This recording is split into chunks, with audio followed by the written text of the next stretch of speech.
सबसे पहले तो आप ये समझ लीजिए कि आपके मन में पहले ही ये बात होनी चाहिए कि मैथ बिल्कुल कठिन नहीं है। क्योंकि अगर आपने ये मान के पढ़ा कि हम प्रेशर में पढ़ रहे हैं, हम बोझ में पढ़ रहे हैं, तो आपको मज़ा नहीं आने वाला।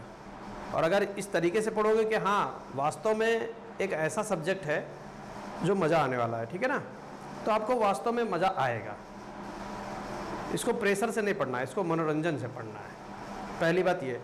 दूसरी बात ये है कि रेगुलरिटी का बहुत बड़ा खेल है।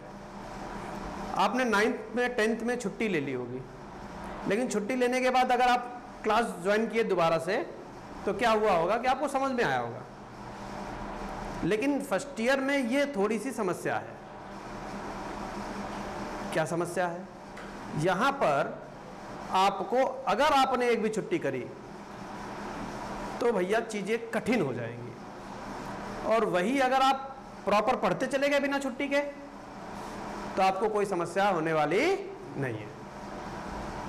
फिलहाल चीज़ों में बहुत ही ज़्यादा समस्या ये है कि एक किताब चलती है NCERT, सुना होगा, राजीव प्रकाशन की, लेकिन उस किताब में कोई मटेरियल नहीं है, ना ही पढ़ने के लिए ना ही पढ़ाने के लिए। बहुत छोटी सी किताब है। अगर वास्तविक रूप से हम उसको पढ़ा दें तो बहुत ज़्यादा 3 महीने का सिलेबस उसके अंदर है, समझ गए। और किसी भी एक्सरसाइज में या तो 5 क्वेश्चन है या तो 10 क्वेश्चन है। अब ना 5 से काम कर होने वाला है ना 10 से होने वाला है, क्योंकि 5 क्वेश्चन में तो हम तुमको क्या करवा पाएंगे, केवल समझा पाएंगे। और तुमको चाहिए क्वेश्चन कितने, 50 क्वेश्चन होने चाहिए। तुम्हारे पास कितने क्वेश्चन होने चाहिए, 50। जब तुम्हारे पास 50 क्वेश्चन होंगे तब जाकर हम तुमको 10 सिखाएंगे, 40 होमवर्क देंगे। फिर उस 40 में से तुमसे 15 ही लगेंगे या 20 लगेंगे या 25 लगेंगे या 30 लगेंगे। बाकी क्वेश्चन तुम हमसे दोबारा से पूछोगे, और जब दोबारा से पूछोगे वो हम तुमको दोबारा से बताएंगे, बस सीख गए मैथ। इसलिए हम लोग NCERT ही पढ़ेंगे, लेकिन NCERT से संबंधित किताब है डॉक्टर हरस्वरूप शर्मा, जिसका आपने नाम 9th और 10th में सुना होगा, डॉक्टर मनोहर रे, सुना? तो डॉक्टर मनोहर रे की ही किताब यहाँ पढ़नी है। बस यहाँ पर डॉक्टर हरस्वरूप शर्मा के नाम से किताब मिलेगी। चीज वही है, किताब वही है, समझ गए ना। 9th और 10th में किस नाम से चलती है वही किताब, डॉक्टर मनोहर रे। और 11th और 12th में किससे चलती है, डॉक्टर हरस्वरूप शर्मा। तो जब आपको किताब लेनी है तो कौन सी लेनी है, डॉक्टर हरस्वरूप शर्मा। और जब भी मार्केट में किताब लेना तो सबसे पहला पन्ना पलट कर देखना, क्या उसमें 2024 और 25 लिखा हुआ है। अगर पहले पन्ने पर 2024 और 25 लिखा हुआ है तो ही खरीदना, वरना कह देना कि हम बाद में लेंगे आकर, समझ गए। नई किताब लेने की कोशिश करना, थोड़ा लेट मिले कोई दिक्कत नहीं, अभी हमारे पास PDF वगैरह है, हम PDF से आपको पढ़ा देंगे, आपको समझ में आ जाएगा। होमवर्क भी आपको मिल जाएगा, घर पे तो मोबाइल होगा ना, तो अगर PDF भेज देंगे समझ में आएगा, ठीक है। आज से बैच स्टार्ट है, कुछ लोगों ने एडमिशन ले लिया है, कुछ कल लेंगे, कुछ परसों लेंगे, धीरे धीरे ऐसे करके हो जाएगा। दूसरी चीज़ है कि टाइमिंग, 2 बजे बैच तो रहेगा नहीं आपका, आपका बैच बदला जाएगा। 2 बजे केवल हमने इसलिए बुला लिया एक बार क्योंकि बैच वहाँ पर लगा हुआ है, आज उनको वहाँ से हटाएंगे, तुमको वहाँ पर बुलाएंगे। तो जो फर्स्ट ईयर का बैच चलता है वो चलता है 4 से 5, 4 to 5। अब 4 से 5 में किसी की समस्या तो नहीं है, कोई कोचिंग नहीं होगी, क्योंकि होती नहीं, हर साल यही बैच चलता है। तो 4 से 5 में किसी को कोई समस्या है क्या, कोई समस्या नहीं, आ जाओगे सभी लोगों को। तो यानी कि कल का टाइम तुमको पता चल गया है, कल का नहीं हमेशा का, यानी जब तक आप फर्स्ट ईयर में रहेंगे तब तक आपको 4 to 5 PM पर ही आना है। अब ये मत पूछना सुबह के शाम, लिख दिया, समझ गए। सुबह तुम उठ ही नहीं पाओगे, उठते ही 8 बजे हो गए, कह रहे हाँ 8 बजे उठते हो, नहीं 10 बजे, अच्छा मतलब जल्दी उठते हो, अच्छा हमें लगा और देर में, हम आगे चले गए, भटक जाते हैं, बता दिया करो। अच्छा तो कल से कै बजे आना है, 4 से 5 आना है। टाइमिंग क्लियर हो गई, जो बात हमने बताई वो समझ में आ गई। बुक कौन सी लेनी है, डॉक्टर हरस्वरूप शर्मा। अगर भूल जाओ तो लिख लो। और एक बात और, रतन प्रकाशन होता है, कौन सा प्रकाशन, रतन प्रकाशन, ठीक है ना। और लेनी किस शर्त पर है, जब उस पर क्या लिखा हो, 2024 और 25। क्या इतनी कहानी सबको समझ में आ गई? ठीक है, देखिए शुरुआत करते हैं। बिल्कुल भी घबराने की जरूरत नहीं है, पहली शर्त यही है। इतनी अच्छी तरीके से तुमको हम हर एक चीज तैयार करवा देंगे कि तुमको यकीन भी नहीं होगा कि तुम गणित सीख गए हो।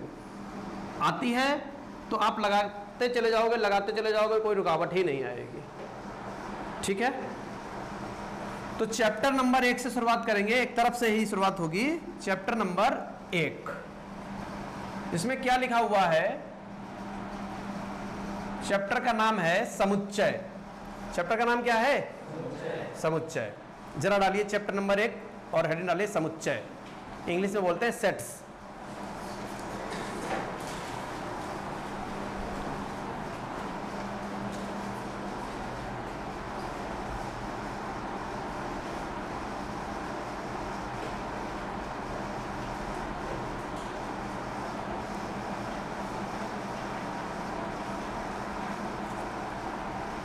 पढ़ गए हेडिंग? समुच्चय को इंग्लिश में क्या बोलते हैं? सेट्स। तो लिखे ऐसी वस्तुओं या पदों के संग्रह को, ऐसी वस्तुओं या पदों के संग्रह को समुच्चय कहते हैं,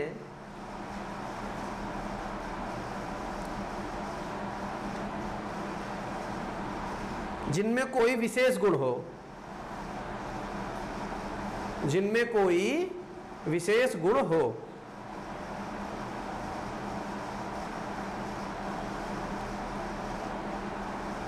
जिनमें कोई विशेष गुण हो, लिख गया? अथवा नई लाइन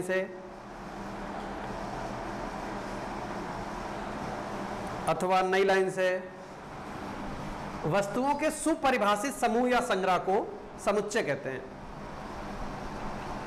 वस्तुओं के सुपरिभाषित समूह या संग्रह को समुच्चय कहते हैं।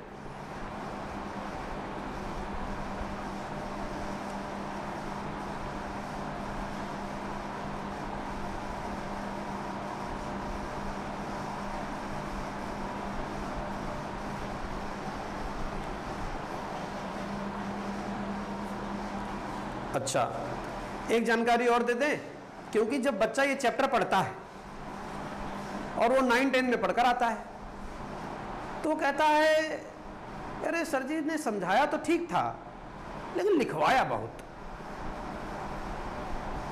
तो ये आपको जानकारी दे दें कि अगर आप लिखने में कच्चे हैं और समझने में थोड़ा सा दिक्कत है तो ये जान लीजिए कि आपको समस्या रहेगी, क्योंकि ये चैप्टर ही थ्योरी के रूप में है।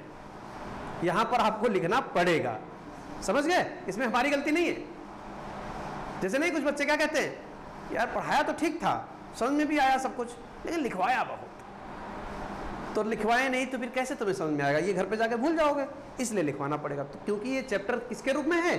थ्योरी के रूप में है। यहां पर आपको थ्योरी ज्यादा लिखनी है, समझ लीजिए, समझ गए? गणित का उपयोग यहां बहुत ज्यादा नहीं है। अच्छा, तो ये बात हो गई। अब बात करते हैं इस परिभाषा में, और क्या हम सीखे इस परिभाषा से। लिख तो ली, लेकिन अभी कुछ सीखे नहीं। ऐसी वस्तुओं या पदों के संग्रह, संग्रह समझते हो? संग्रह मतलब समूह, ग्रुप, ठीक है, को समुच्चय कहते हैं जिनमें कोई विशेष गुण हो, विशेष गुण हो, ठीक है। अथवा में आ जाओ, वस्तुओं के सुपरिभाषित, इस बात को अंडरलाइन कर लो, जानो सब कुछ हो गया। वस्तुओं के सुपरिभाषित, यानी कि वस्तुओं की एक परिभाषा के अनुसार उसको पकड़ में लाना है। कह सकते हैं कि हम एक परिभाषा दे रहे हैं और तुमको उसके एग्जाम्पल दिमाग में आ जाने चाहिए, और अगर दिमाग में एग्जाम्पल आ गए तो वो क्या है? वही है समूह, वही है समुच्चय। हमने कहा जानवरों का समूह, तो आपके दिमाग में एग्जाम्पल आ गए होंगे, हाथी, बिल्ली, चीता, आ गए कि नहीं आ गए? तो यही क्या है? सुपरिभाषित। परिभाषा के साथ में हमने बोला जानवर, और तुम्हारे दिमाग में क्या आ रहा है? शेर, चीता, बिल्ली, कुत्ता, यही सब आ रहा है। तो बस इसी को बोलते हैं सुपरिभाषित। यानी हम कोई बात बोलेंगे और उसी की परिभाषा के अनुसार तुम्हारे दिमाग में क्या छप जाएंगे, उसके एग्जाम्पल छप जाएंगे, उसी को क्या बोलते हैं, सुपरिभाषित। अच्छा, हम बोल रहे हैं पेन, और फिर बोल रहे हैं पेंसिल, फिर बोल रहे हैं कुत्ता, फिर बोल रहे हैं चिड़िया, फिर बोल रहे हैं कि मोबाइल। अब बताओ कौन सी परिभाषा बनी? नहीं बनी ना, नहीं बनी ना। लेकिन हम बोल दे सचिन, विराट, धोनी, परिभाषा बन गई। क्या परिभाषा बनी? बल्लेबाजों का समूह। नहीं समझ पाए? समझ में आई बात? यानी एग्जाम्पल दे तो परिभाषा बन जाए, और परिभाषा दे तो एग्जाम्पल बन जाए। उसी को क्या बोलेंगे? सुपरिभाषित।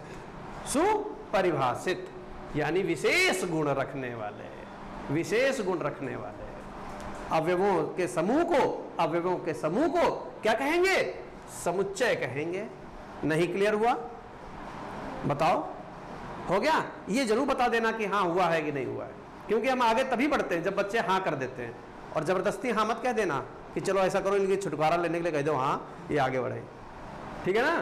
तो जब समझ में आ जाए तो हाँ, ना समझ में आए तो ना, क्योंकि हम आगे तभी बढ़ेंगे जब तुम्हारी गवाही हम ले लेंगे। क्या इतनी बात क्लियर हो गई? क्या ये समझ में आया सुपरिभाषित क्या होता है और उसके समूह को क्या कहेंगे? समुच्चय कहेंगे।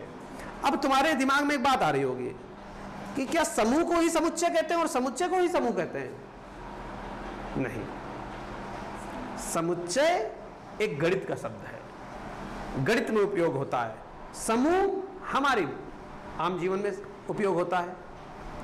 फिर ये समूह और समुच्चय में एक अंतर है, जानते हो क्या? देखो, हमने लिखा सचिन, शॉर्ट में लिख रहे हैं, हमने लिखा विराट कोहली, और हमने लिखा धोनी। तीन लोग लिख दिए हमने, लिख दिया। ये क्या है? ग्रुप है, समूह है समूह। लेकिन क्या ये समुच्चय है? समुच्चय नहीं है। अब ये समुच्चय है। क्यों समुच्चय है? क्यों समुच्चय है? क्योंकि इसमें हमने क्या लगा दिया? मझिला ब्रैकेट लगा दिया। गणित में आ गया, गणित में आ गया।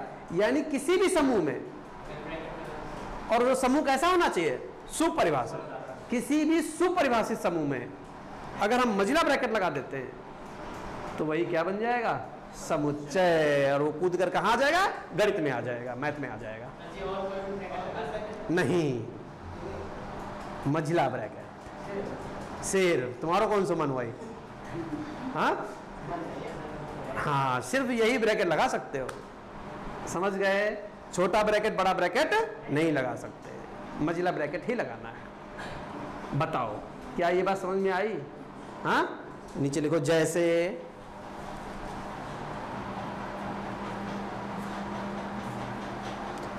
क्रिकेट के 3 बल्लेबाजों का समुच्चय, क्रिकेट के 3 बल्लेबाजों का समुच्चय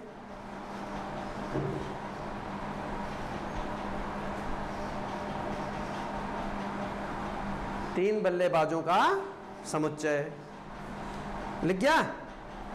ये लिख लीजिए, मझिला ब्रैकेट लगा के वैसे लिखना, चाहे इंग्लिश में चाहे हिंदी में, पूरा पूरा लिखना, एस वी मत लिखना।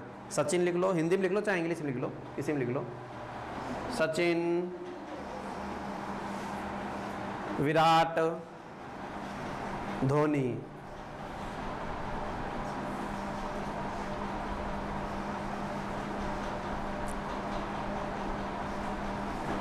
बताओ, किसी को कोई समस्या? क्या पहले पन्ने को पलट दिया जाए, आगे बढ़ जाएं? ठीक है, लिख गया सबका? चलिए, अगला है समुच्चयों के अवयव। हेडिंग डालिए सभी लोग, अगली हेडिंग डालिए।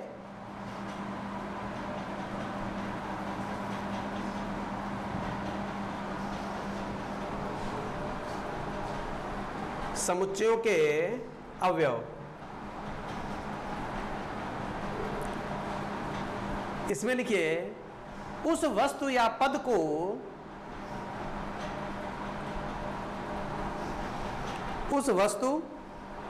को जिनसे मिलकर समुच्चय बनता है, जिनसे मिलकर समुच्चय बनता है, उसे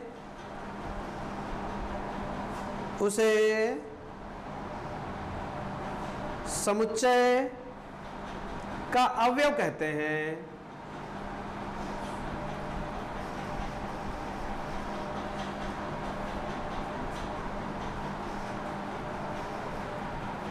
उसे समुच्चय का अवयव कहते हैं। जैसे अंग्रेजी वर्णमाला के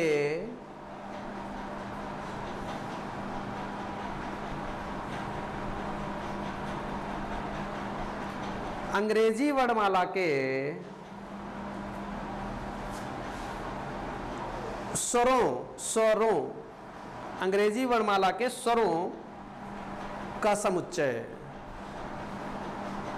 अंग्रेजी वर्णमाला के स्वरों का समुच्चय, स्वरों का समुच्चय लिख गया। अब इसको लिखेंगे, कैसे लिखेंगे? अंग्रेजी वर्णमाला के स्वरों का समुच्चय कैसे लिखेंगे? मझला ब्रैकेट लगाएंगे और वहां क्या लिखेंगे? ए, ई, आई, ओ, यू।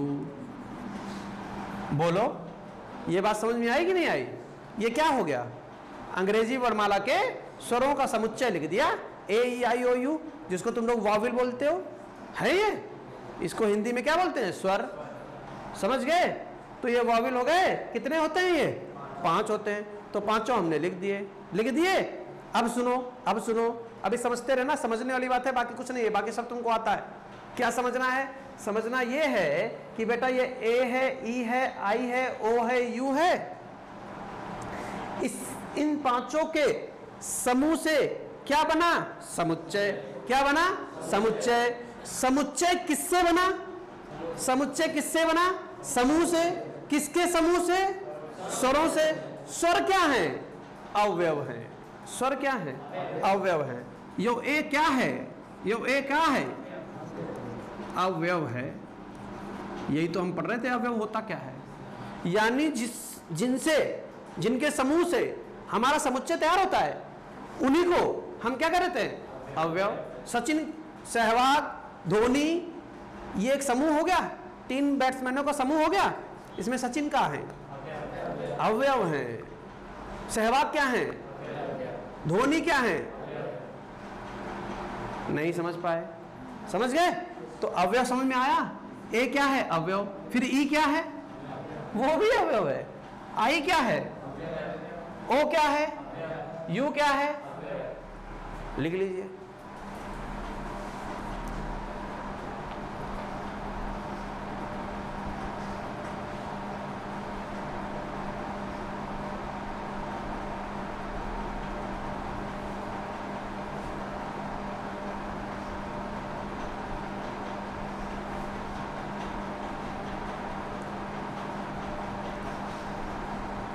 हो गया?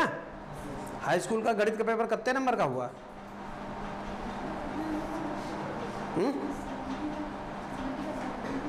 70 का तो हुआ था। तुम्हारा कितने आएंगे? हाँ, हो गया था पूरा। आपका पूरा हो गया? बिटिया तुम्हारा पूरा? ठीक, अभी रिजल्ट आएगा। तुम लोगों का पूरा कर दिया? तुम्हारा पूरा हो गया? तुम्हारा एक छूट गया। कितने नंबर का? 4.5? अच्छा, 4 नंबर। हाँ, तुम्हारा सब ठीक। चलिए, उम्मीद है कि समुच्चयों के अवयव की बात आप समझ गए होंगे, समझ में आ गई होगी बात। क्लियर है? चलें अगले पन्ने पर। चलिए, समुच्चय संकेतन लिखिए। थोड़ा बड़ा कर दिया ना, तुमको दिखाई दे। कम दिखता ना तुम लोगों को? पूरा दिखता? अभी चेक कर रहे हैं आंखें। ये कितना है? ठीक है, वेरी गुड। दिखता है। तुम लोग दिखता है? आयुष, तुम बताओ, आंख बंद करके बताओ कितना है। आंख बंद तो कर। अब बता कितने हैं? 2 है लल्ला, 2। आंखें कमजोर है तुम्हारी। जल्दी लिखो। समुच्चय संकेतन, हेडिंग पड़ेगी समुच्चय संकेतन। सामान्यता समुच्चय को सूचित करने के लिए, इसमें लिखो, सामान्यता समुच्चय को सूचित करने के लिए अंग्रेजी वर्णमाला के बड़े अक्षर, अंग्रेजी वर्णमाला के बड़े अक्षर, ब्रैकेट में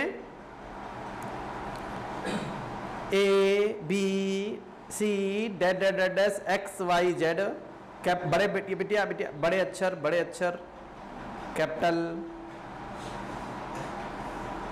मझला ब्रैकेट नहीं लगाओ, छोटा ब्रैकेट लगाओ, बड़े अक्षर बिटिया कैपिटल, बड़े अक्षर एक्स बड़ा बनाओ, एक्स बड़ा बनाओ, चौकोर वाला बड़ा बनता है, हाँ, एक्स वाई जेड। और उनके अवयवों को छोटे अक्षरों, और उनके अवयवों को छोटे अक्षरों,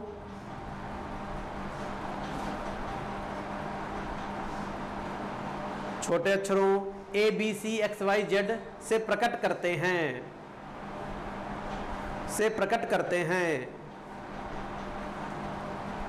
A B C dot dot dot बिटिया, अब छोटे अक्षर बोला हमने, जब छोटे अक्षर बोले तो छोटा बनाओ, जब बड़े बोले कैपिटल बोले तो कैपिटल बनाओ, स्मॉल बोले स्मॉल बनाओ, से प्रकट करते हैं। नोट मत लिखना, अभी समझाएंगे तब लिखना। प्रकट करते हैं, लिख गया? सबका लिख गया? अच्छा, अब सुनना भैया, अभी नोट मत देखो, यहां से देखो, यहां से नीचे से, है ना। उसने कहा कि समुच्चय संकेतन, यानी संकेत में समुच्चय को क्या बताओगे, संकेत में कैसे दर्शाओगे। तो भैया संकेत में समुच्चय को दर्शाने के लिए हमें क्या पता चला, हमें यह पता चला कि जब भी हम किसी समुच्चय या समूह को दर्शाएंगे तो कैपिटल अक्षर से दर्शाएंगे, और उनके अवयवों को दर्शाएंगे तो स्मॉल से दर्शाएंगे। जैसे अभी हमने एक एग्जाम्पल लिया था, दोबारा से उस एग्जाम्पल को ले लेते हैं। हमने कहा कि अंग्रेजी वर्णमाला के स्वरों का समुच्चय, अंग्रेजी वर्णमाला के, तो ए ई आई ओ यू हो गया, ए ई आई ओ यू ले ले सर। इसमें देखो हमने क्या कोई बड़ा बनाया, अभी अगले क्लास से लेके, अभी फर्स्ट ईयर का चल रहा है। ए ई आई ओ यू, ठीक है। यहां पर बताओ हमने क्या ए बड़ा बनाया, बना सकते थे? नहीं, क्योंकि ये क्या है, अवयव है, और अवयवों को कैसे दर्शाना है, अवयवों को छोटे अक्षरों से दर्शाना है, समझे।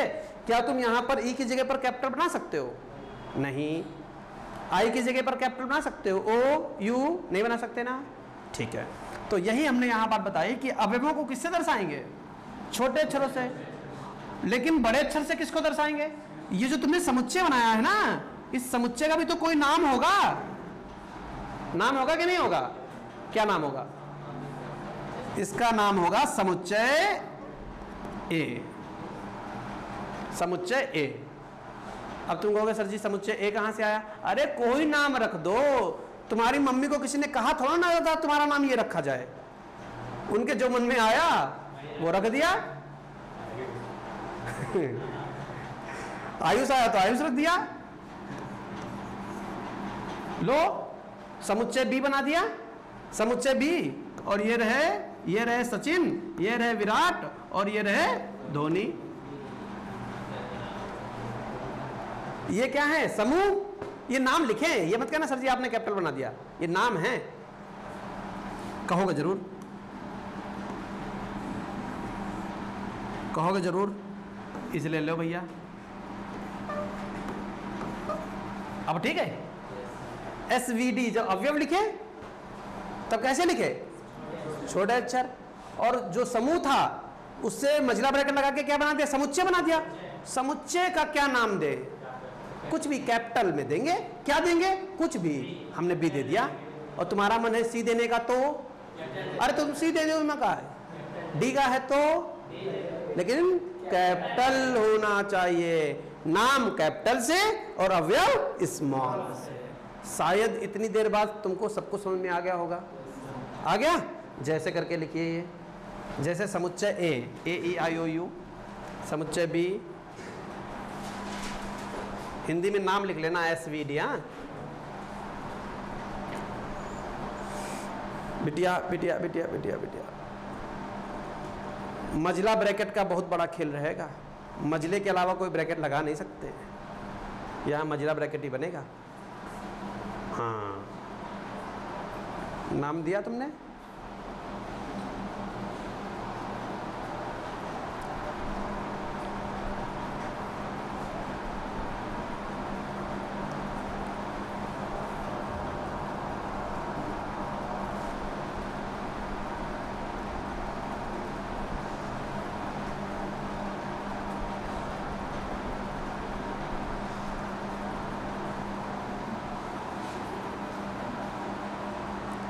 हो गया?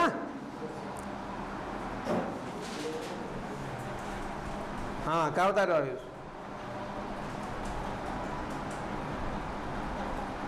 अच्छा इसमें नोट बच गया होगा ना अभी? नोट नोट ये हटा रहे हैं, लिख गया ना सबको ये? नोट लिखिए जरा, नोट लिखिए इसी हेडिंग के नीचे। यदि कोई अवयव x, यदि कोई अवयव x समुच्चय A में है, यदि कोई अवयव x समुच्चय A में है, तो इस तथ्य को प्रतीकात्मक भाषा में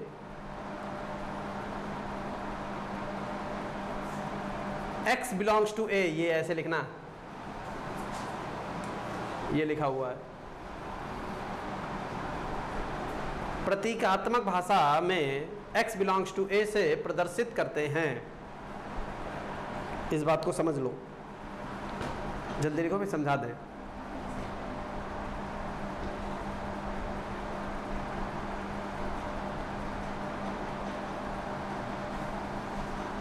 हो गया? लिख गया? अब समझ लो भैया, बहुत आसान है, बहुत आसान है। क्या हमने कहा इनकी भाषा है, ये जैसे समझा रहे वो जैसे समझो जरा, इस पर ध्यान दो, जैसे भी समझो जरा। जैसे हमने कहा कि एक समुच्चय A है और जिसमें अवयव कौन कौन से हैं? x है, y है, z है। लिख दिया? लिख दिया? अच्छा क्या x समुच्चय A में बैठा है? क्या x समुच्चय A में बैठा है? बैठा है। जब बैठा होगा तो कहेंगे x belongs to A, x संबंधित है A से। ये सिंबल बना दिया ऐसे, समझ गए? अच्छा बताओ क्या y बैठा है? तो अगर जब y बैठा होगा तो क्या लिखेंगे? y belongs to A। अगर z बैठा होगा तो क्या लिखेंगे? z belongs to A। अच्छा बताओ क्या A बैठा है? हाँ जल्दी बताओ। नहीं बैठा है तो क्या लिखेंगे? A not belongs to A। क्या B बैठा है? यहां अवयव में B बैठा है, तो B not belongs to B, sorry A। समुच्चय तो A ही है ना। आई बात समझ में? क्या C बैठा है? नहीं बैठा, तो C not belongs to A। क्या ये बात समझ गए? तो प्रतीकात्मक मतलब समझ गए? प्रतीक भाषा में प्रतीकात्मक यहां लिखा हुआ, ये क्या लिखा? प्रतीकात्मक। इसका मतलब क्या? प्रतीक भाषा में। प्रतीक भाषा मतलब कैसे व्यक्त करते हैं, गणित में प्रतीकों से व्यक्त करते हैं ना, और हिंदी वगैरह में लिख देते हैं और गणित में सिंबल बना देते हैं। हिंदी में कहते हैं कि A B के बराबर है, इंग्लिश में ऐसे कहते हैं A बराबर B, गणित में कह देते हैं, गणित में सिंबल का प्रयोग कर देते हैं, ये प्रतीक बना दिया। और हिंदी में क्या कहते हैं? A बरोबर है, कुछ लोग कहते हैं बरोबर है, कतई बरोबर। हाँ समझ पाए? सारी चीजें क्लियर हो गई। तो इस तरीके से समुच्चय के संकेतन को भी हम लोग सीख गए, क्योंकि इतना ही रखेंगे, ठीक है ना? अभी शुरुआत में कुछ थोड़ा धीरे धीरे चलेंगे, क्योंकि कोई लोग कहते हैं कि सोमवार से चलेंगे, कुछ कहते हैं ना हम था बालाजी का मनियत,